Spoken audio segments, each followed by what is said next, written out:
Hi, I'm Lynn Demers, and today I want to share with you a deeply personal story that highlights life's paradoxes, where the most challenging moments often sit alongside the most extraordinary blessings. My journey has been one of resilience, adaptability, and the realization that true strength lies in compassion and tolerance. It's a journey that has led me to where I am today, and I hope it resonates with you. Have you ever been told that your life is a paradox? That you've experienced the worst of the worst and the best of the best? Well, a counselor told me this, and it hit home for me. You see, my life has been full of contradictions, moments of profound struggle, and others of unimaginable grace. And today, I want to share with you a story that sits firmly in the best of the best. In 2005, my three children, who had left the nest to carve out their own lives, found themselves facing challenges that were just too great for them to manage alone. One by one, they returned home, seeking the comfort and support only a family can provide. I was on my own, and my kids and I were incredibly close. Together, we had weathered many storms, learning to adapt and survive in the face of adversity. But this time was different. I knew they needed more than just presence. They needed someone to guide them through the days, to help them recover from the battles life had thrown their way. So I took time off work and I devoted myself to being there for them, day in and day out. It was a time of deep struggle, but also one of deep connection, where we found pockets of joy and playfulness amidst the challenges. We laughed, we played, and in those moments, we reminded ourselves that even in the hardest times, there's still room for lightness and for love. During this period, a dear friend lent me a book, The Art of Happiness by the Dalai Lama. This book, a profound exploration of the Dalai Lama's philosophy on happiness and compassion. It became a lifeline for me. I read it 3 times, each offering me new insights and strength as I navigated this challenging chapter. At the same time, I turned to my art. I started sculpting a series of Buddha-like figures, a creative process that was both healing and necessary. Necessary because we needed the income. Sculpting had always been a way for me to reconnect with that part of myself that felt solid. And this time was no different. Each figure I created was a step towards healing, a way to channel the pain and the uncertainty into something tangible, something beautiful. My kids were right there with me, offering their feedback and suggestions as each sculpture unfolded, making it a family effort. And then, after a few months, the sculptures were complete, and I took them to the gallery. As I drove home, I had no idea what awaited me. By the time I arrived back, the gallery had called me to return. I was confused and I was curious. I went back to find red stickers on all the pieces. They had all sold to a collector. But that wasn't the end of the story.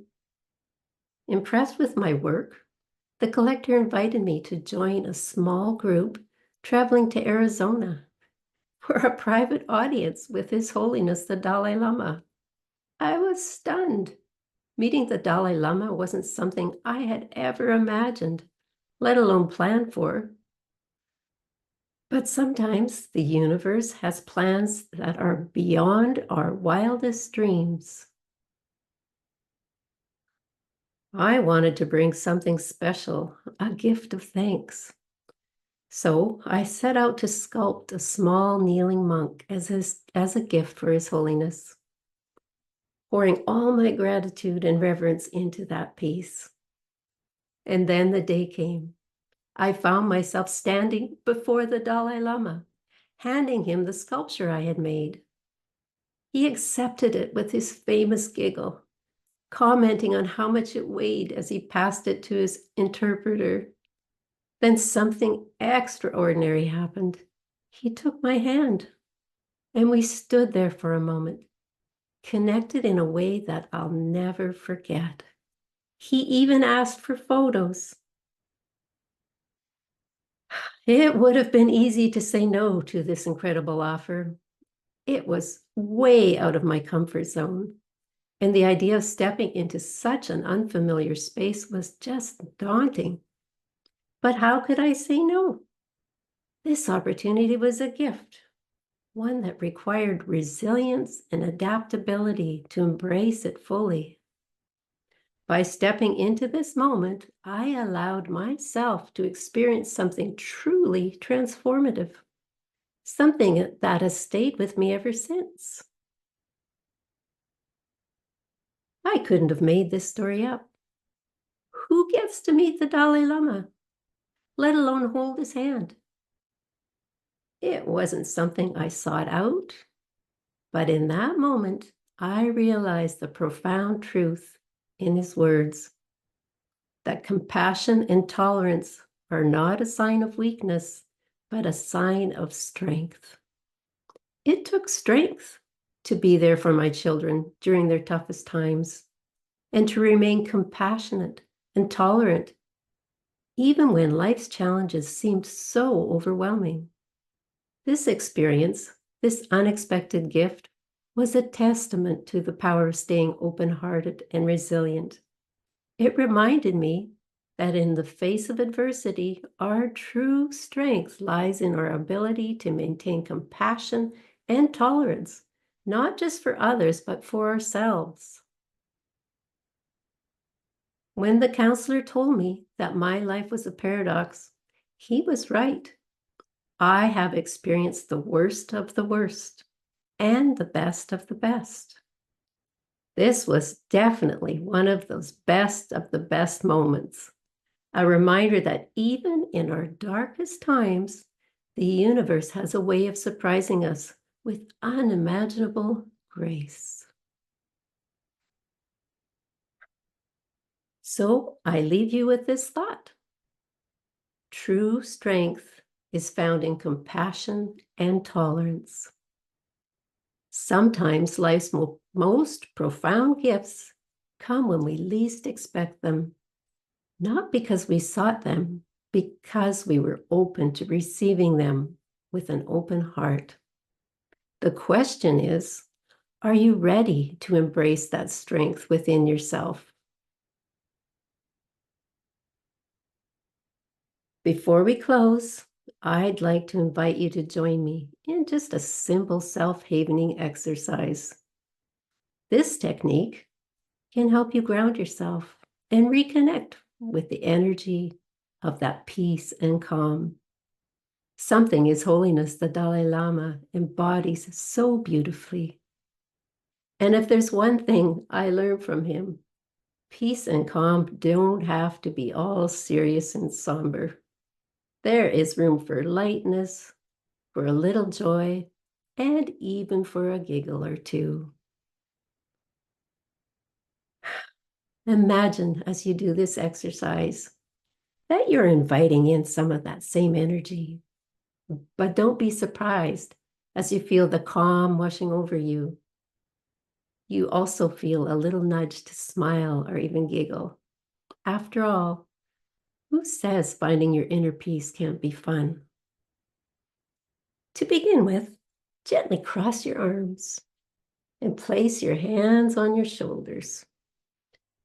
Now slowly stroke down your arms from your shoulders to your elbows. Do this at a pace that feels comfortable and soothing. And as you continue this gentle motion, take a deep breath in.